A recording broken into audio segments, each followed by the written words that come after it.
So welcome to another edition of my vloggy thingy about 3D printing. Now you may notice that all of these are quiet. We are not printing anything. Why is that? Because here in the UK the temperatures have absolutely plummeted. And I've realised that I've made a big mistake. When we were having this garage converted, I went cheap and I said we just need it boarding out. We don't really need any sort of insulation at all. I was wrong. And now I face the problem of we've had 3 weeks of minus temperatures. It is freezing in here. My only heating that you can see down here is these two things. Sorry, it's a bit messy. And this one is very expensive. This one here doesn't put out enough heat. And regardless of how long these are on, I have them on together, it doesn't make a difference because there's no insulation at all in here. I think you can probably see my breath. So, I've got a few options. One option is that I rip it all out and I start again. That would mean that we wouldn't be able to print anything or sell anything, make any money for what could potentially be weeks, maybe even months. It would cost a lot of money. The other option is to get better heaters, but then you're just paying to heat practically the outside because there's no insulation in here at all. So what I've decided to do is to look around where it is most cold. Now we know here that this bit is kind of sealed to a point where unless you've got 10 force gales, you're normally all right. So it tends to stay up here. That's been boarded up. But when I look, there is a massive draft which is coming up from here. Now I have tried to insulate it and I can only apologise here for the dreadful camera work. So I've come up with an idea. Now I don't know if this will work or not. I'll probably get people on the comments saying, nope, Gareth, that is a stupid idea. It won't do anything. But let me take up the ladder here.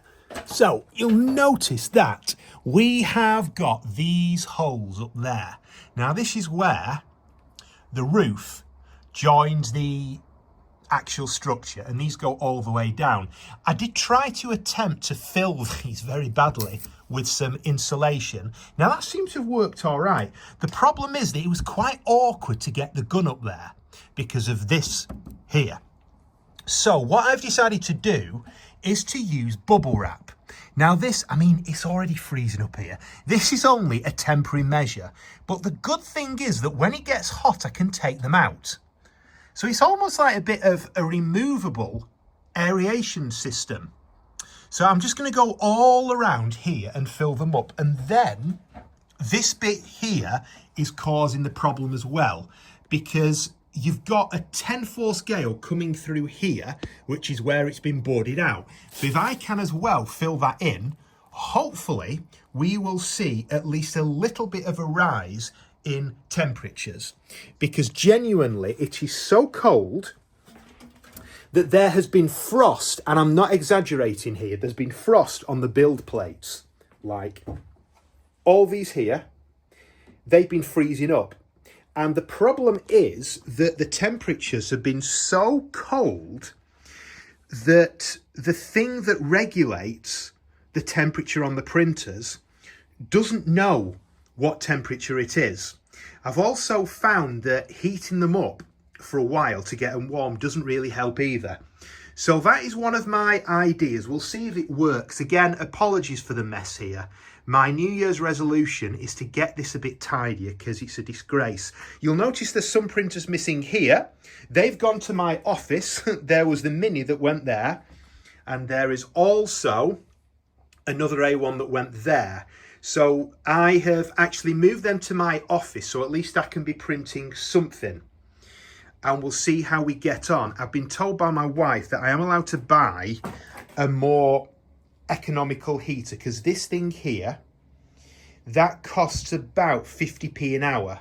Now to have that on 24/7, which will be needed to keep the room warm enough, costs a lot of money. This one here is more efficient because it's oil filled and it doesn't cost too much.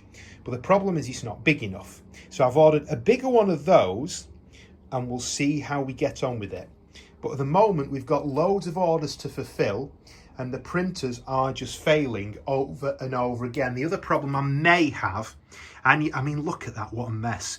You would assume that I'd know about this already, but these filaments, all of them here, at least the ones that aren't in the plastic packaging, are probably going to need to go in the filament dryer. And I've got all those filaments, but only one filament dryer.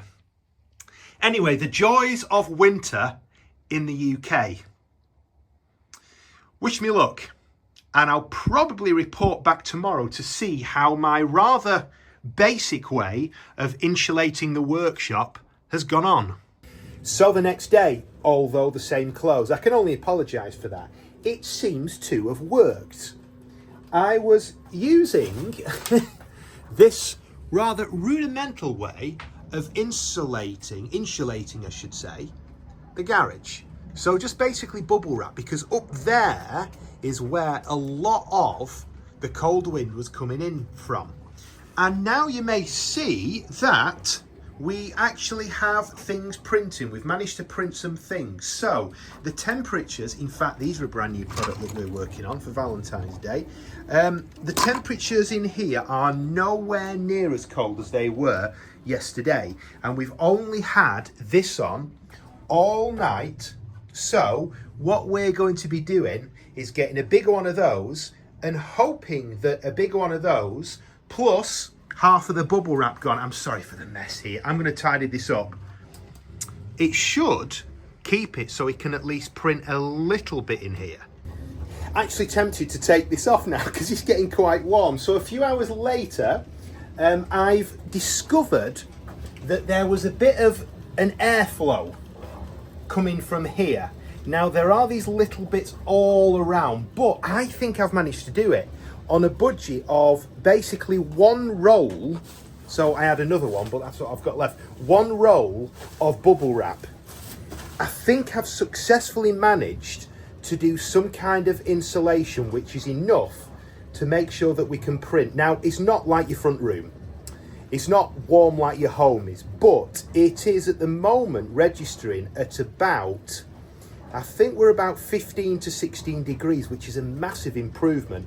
So that is at the moment the update on the heating. What I'm going to do on the next episode is to talk about packaging, because I found a unique way, which I don't think many people are tapping into, of getting your boxes like these over here very, very cheap for a bargain price. Don't go to Amazon, don't go to eBay. Watch the next episode and I'll let you into a little secret.